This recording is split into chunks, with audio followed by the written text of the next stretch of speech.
back. So this is a heavy show, so we're just gonna just jump right into it. With that said, our first story today is a couple treats black children as slaves. The fact that this is still happening in this country just shows that there's this incentivization for compliance to certain set of behaviors. This is not the first story where young black children are adopted by white people and then treated as slaves, forced into indentured servitude. They call it forced labor, but it really isn't that. It is America being America. We're not at this state in this country because there was an accident. We're here at this state because there is a incentivization for compliance to certain sets of behaviors. When I always say that it's capitalism incentivizes the disenfranchisement of black and brown bodies. And as long as capitalism is still alive in this country, these set of behaviors are still going to exist. So I'm gonna give you a little bit backstory. You could also look it up. This is from the AP. Charleston, West Virginia. A witness broke down in tears as she described children carrying heavy objects on hilly terrain at a home of the West Virginia couple who were later arrested after two of their five adopted children were found locked in an outbuilding. So they claimed that they had a difficulty, keeping these kids in the house. The kids would repeatedly run away and they would capture them because they were runaway slaves. I mean, they shouldn't have had to live in this set of depravity, but they did because this is the values, honestly, in white America. I mean, this is always the same story. Some white people who think that they can treat black and brown bodies a certain way. We're constantly having to deal with these set of double standards. You've never heard of black parents adopting white kids and then putting them into forced labor. It doesn't happen. It shouldn't happen at all in this country. The fact that white people still do this, it means that this is still a part of their culture. This is still a part of who they are. I think they're just honestly corrupt. That culture of whiteness is a corrupt thing. It's not American. We make that clear. Like whiteness is not Americanness. It's anti-American. If you embrace these certain values, this is what you get. It's just unfortunate. So the trial of Jean K. Whitefeather and Donald Ray Lance began Tuesday on more than a dozen counts that include forced labor, civil rights violations, and human trafficking and gross child neglect.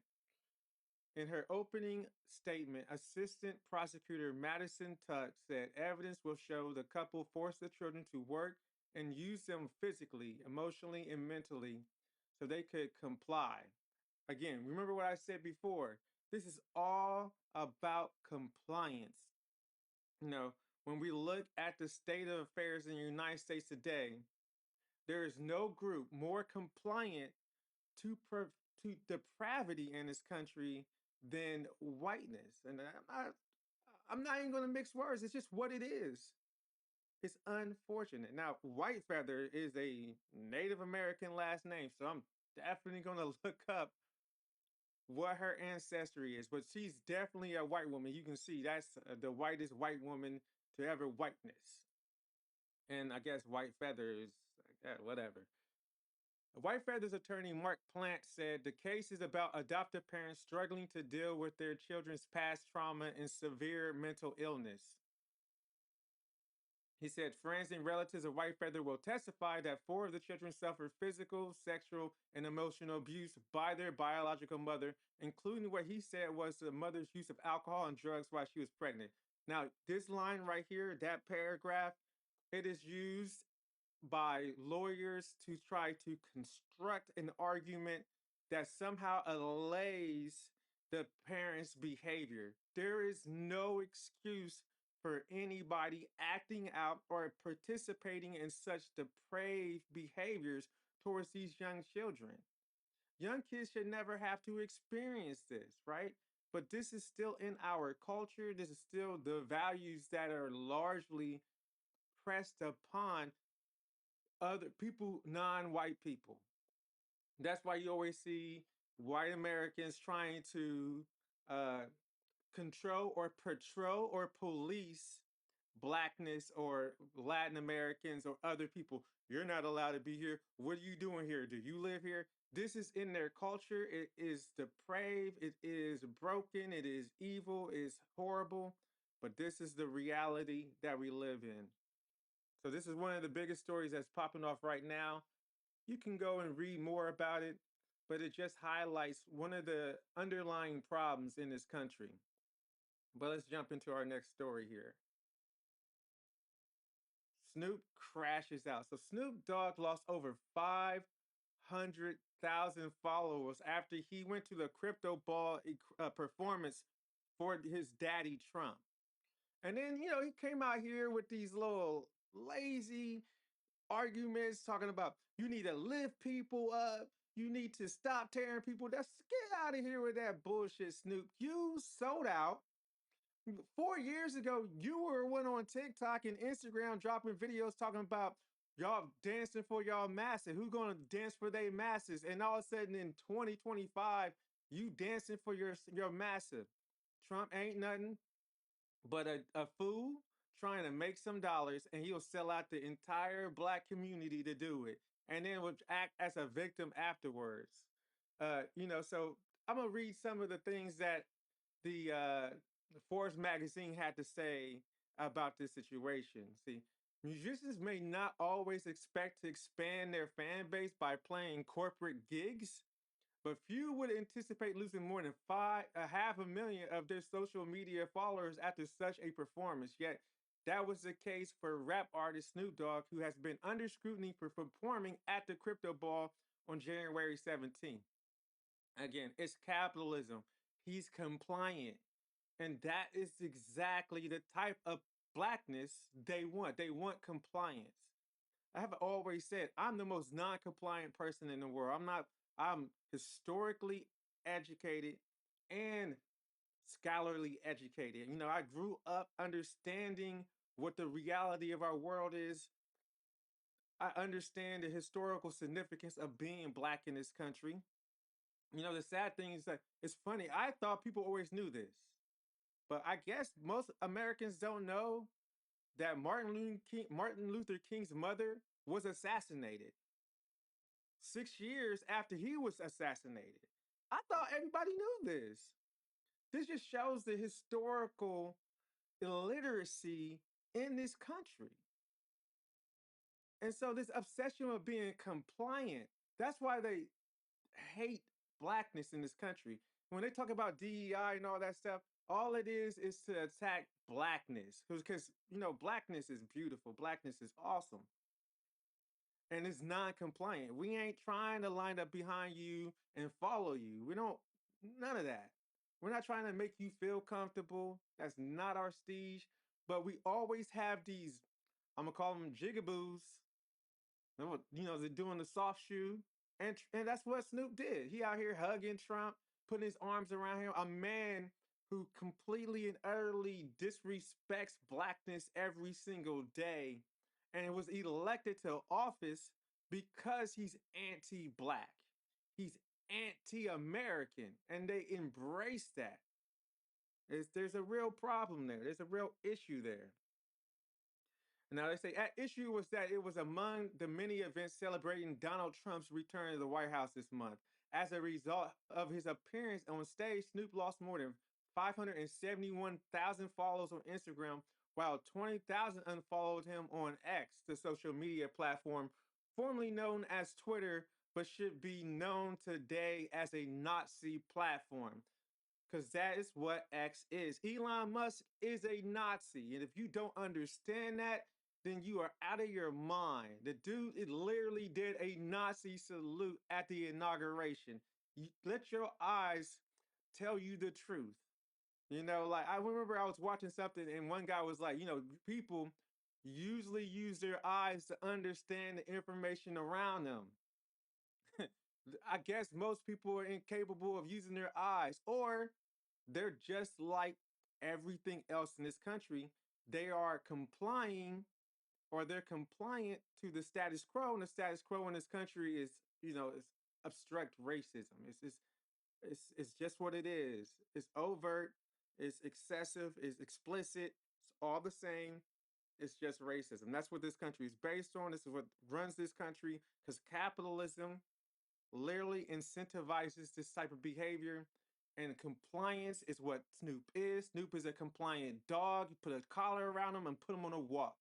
Take him out to go poop and pee outside, because Snoop is nothing but a compliant fool. He's a loser. He might have money, but you know what? Someone said something yesterday that really surprised me. They said, some people are so lonely, all they have is their money. So he's crashing out right now. And so we're going to read just a little bit more about this story.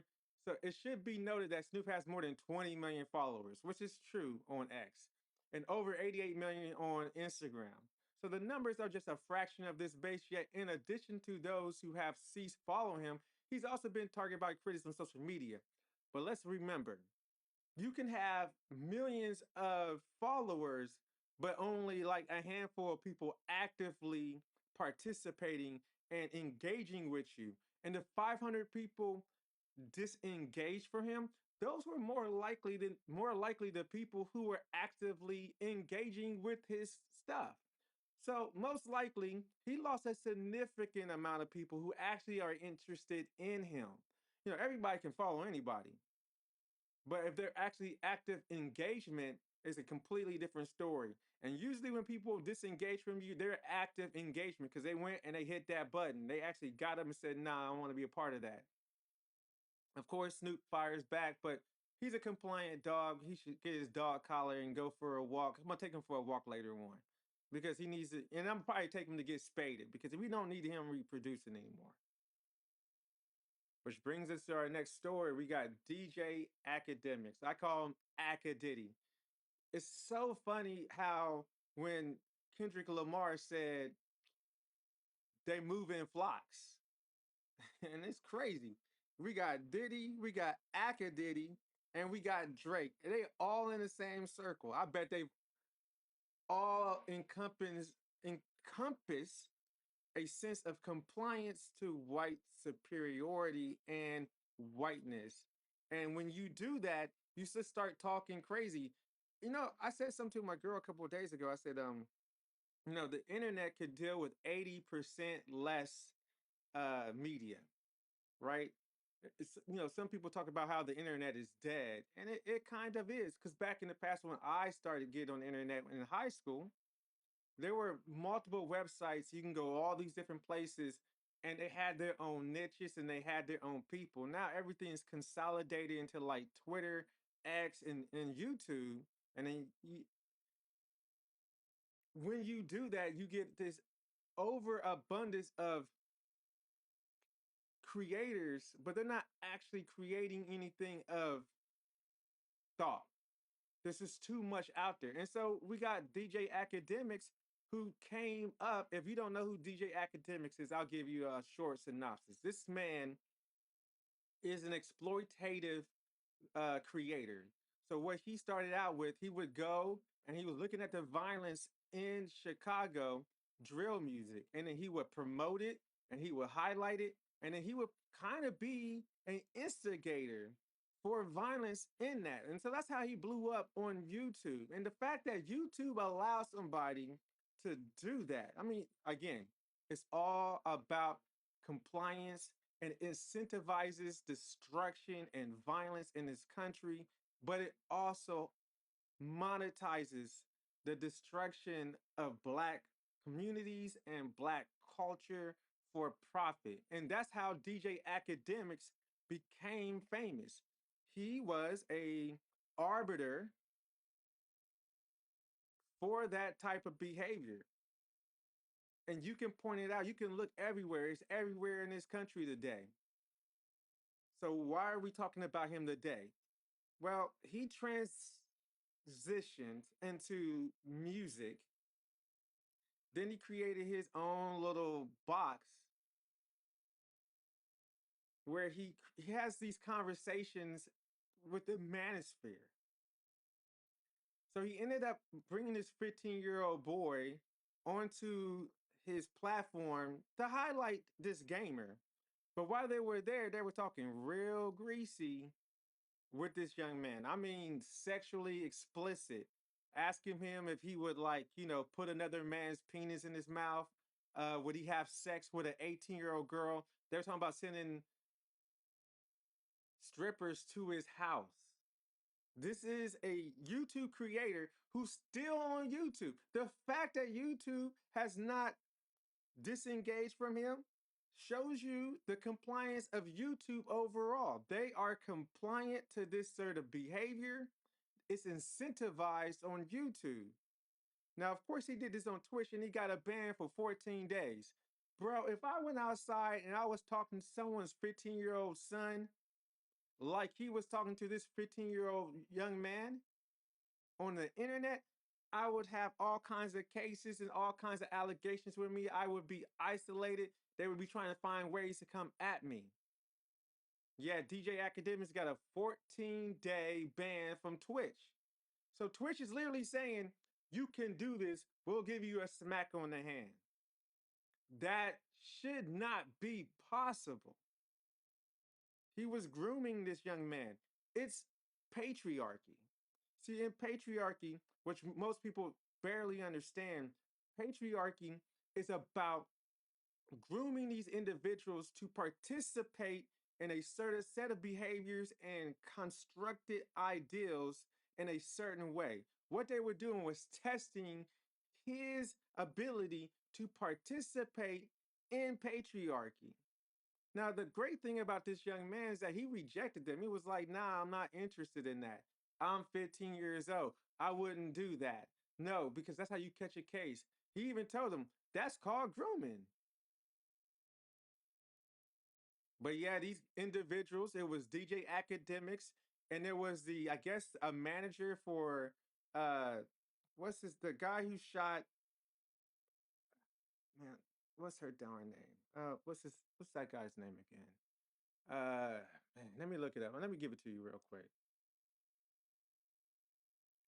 Tory Lane's manager and DJ Academics were on there trying to get this kid to speak a certain way and behave a certain way that would align with their depravity. Really, what they're trying to do is to gauge whether or not he can be as destructive and lack of moral compass as they are. Because let's be real, you do not do what DJ Academics did and have a moral compass.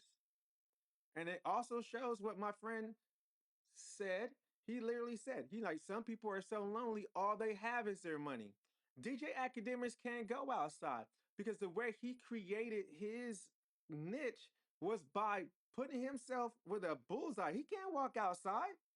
He can't go nowhere. He lives in his house. Like someone showed a receipt and it was nothing but like DoorDash. The dude don't leave his house. He can't go nowhere because there are targets on him because of his participation and his elevating of violence and depravity around the Chicago drill music. So he can't go nowhere. Like there are people who are out to get him. He's only safe at home. He could never leave his house. And so when you're like that, you lack the, I want to say, the growth necessary to understand that the conversation you're having with this 15-year-old boy is out of pocket. And it's shameful. It's really shameful.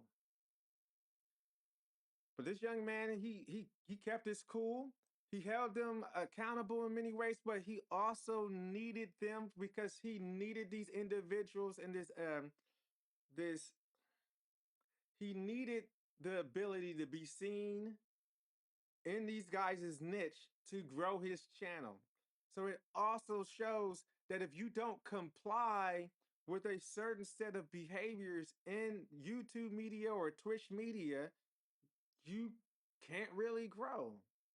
So you have to either reject it and find your niche, which is a lot harder and slower than embracing and elevating the compliance to white superiority or white supremacy, while also the degradation and undermining of black culture and blackness in America, because that is what capitalism is built on, and it's unfortunate, which leads us right into our next story. And we got, oh no, I hit it too many times. Diddy. So I watched the fall of Diddy. I watched my very first Diddy expose on his behavior. And after watching that show, it really highlighted how depraved this individual was. Diddy is a terrible person. I, I want to say evil. The man is a terrible individual. I have never in my life listened to a story that elevated and showed such lack of respect for others' humanity. It really kind of bothered me that this is the type of individual that we have in this country. But it also shows that American capitalism is based on exploitation, right?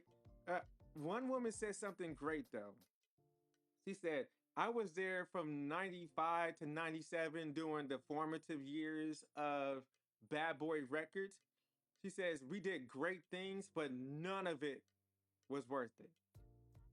And we really should embrace that truth, because reality of this world is no matter what we do in this country, with capitalism being the platform that drives all revenue, none of it can be good. Like nothing in this country can be good, because there's some child right now that's hungry and has not gotten a meal today. That shows you that the failure of capitalism. And another thing I had to ask myself is what, a lot of these people who work for Diddy, they all like, oh, we had to do our time. We had to deal with this just terrible individual, evil man. He would mistreat them, talk to them violence, and they thought that this was normal. They've been in capitalism. Capitalism normalizes a certain type of violence to the point where you think it's normal. And so you think suffering is a part of growth. It's not. It's not in any way. Capitalism is so destructive and deficient in what humans need. When I was watching this show and I was seeing all the things he was getting away with, the shooting in New York City with him and J Lo, and blaming others or having someone else to take the responsibility for it, and then all the violence towards women around him is debaucherous. But capitalism is based on that. It's based on the depravity and the disenfranchisement of someone else, so you can have a dollar more than the other person around you. It really is a sad situation that I just have never in my life really understood. It's crazy. Oh, one moment.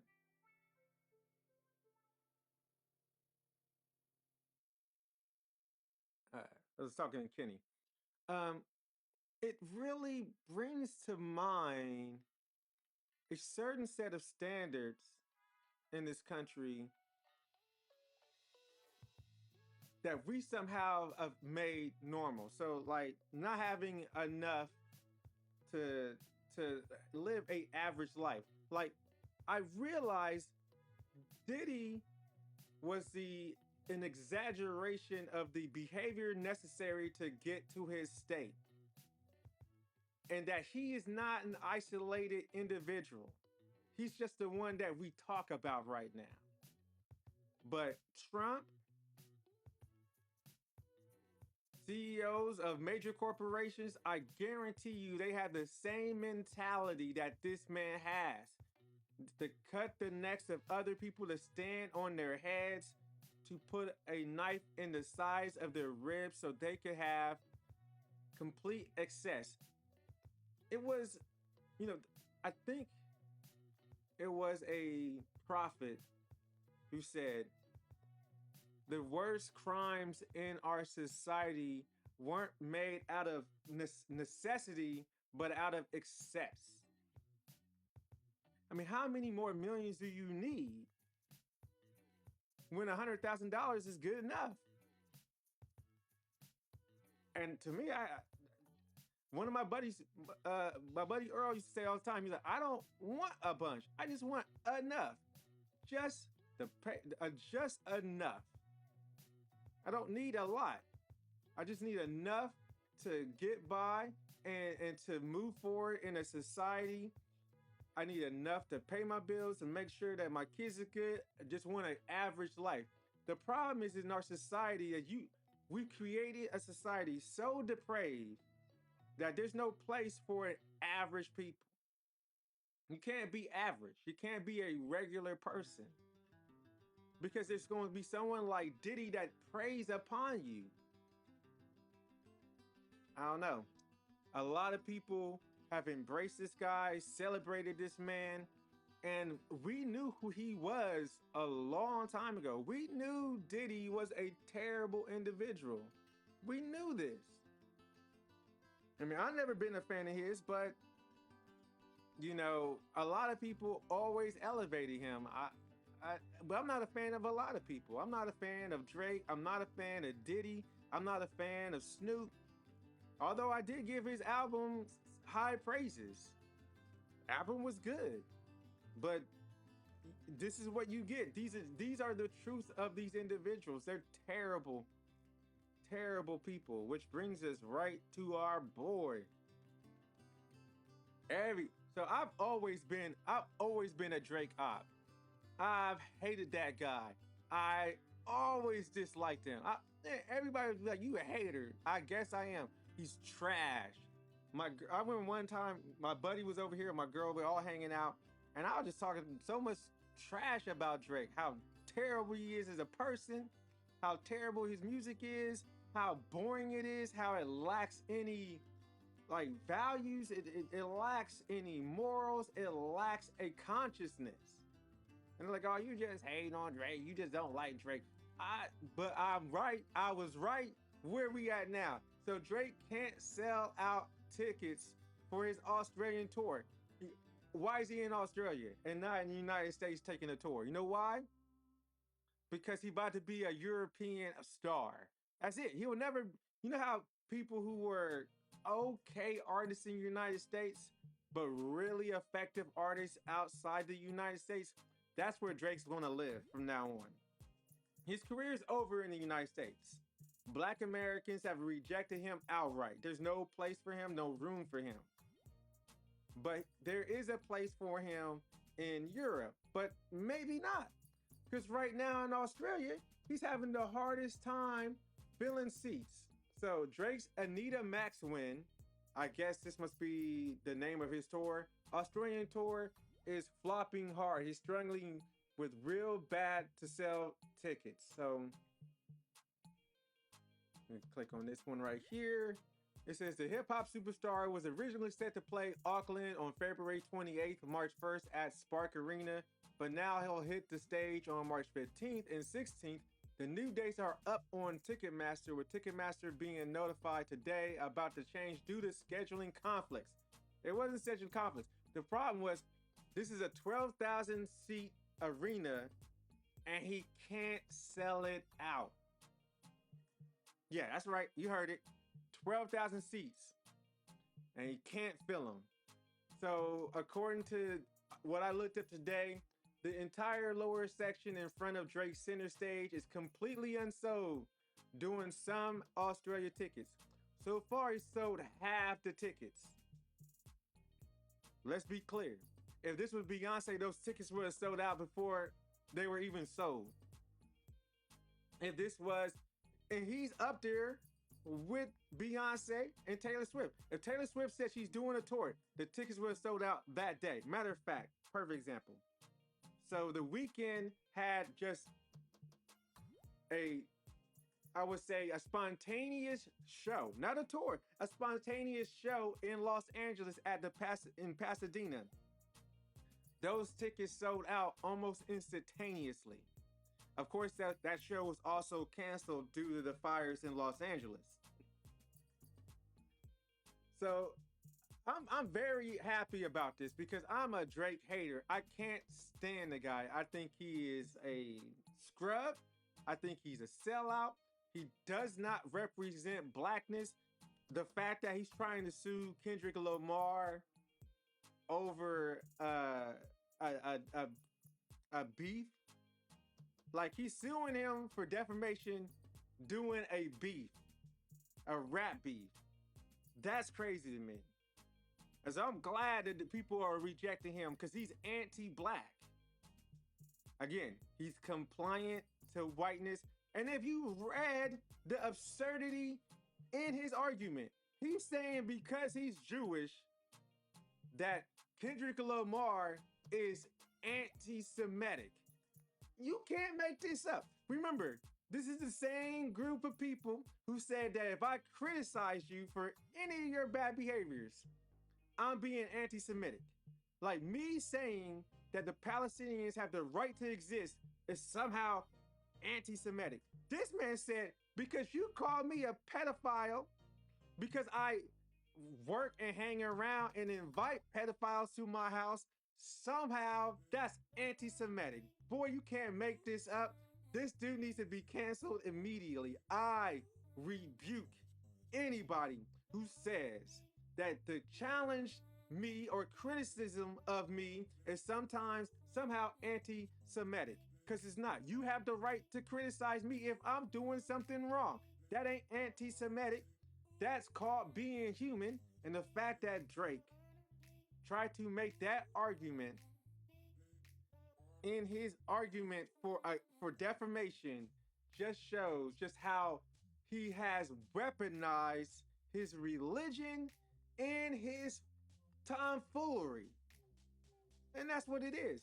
He's tried to weaponize his tomfoolery to make an argument that somehow him being called out and challenged for his behavior is defamation. Man, this guy is crashing out so hard. Like 2024 didn't start that great for him, and 2025 seems to be going the same route. And I love the fact that the NFL said that they are not going to do anything to restrict the types of music that Kendrick plays, and they are open for him to play in Not Like Us at the Super Bowl. Man, I think this Super Bowl is going to blow up based solely on his performance of Not Like Us. I think a lot of people are going to show up and celebrate and watch this show. It's going to be awesome, and I cannot wait. So with that said, we're going to go ahead and thank you for watching. Thanks for tuning in. And we'll catch you guys on the next one. Like, share, and subscribe.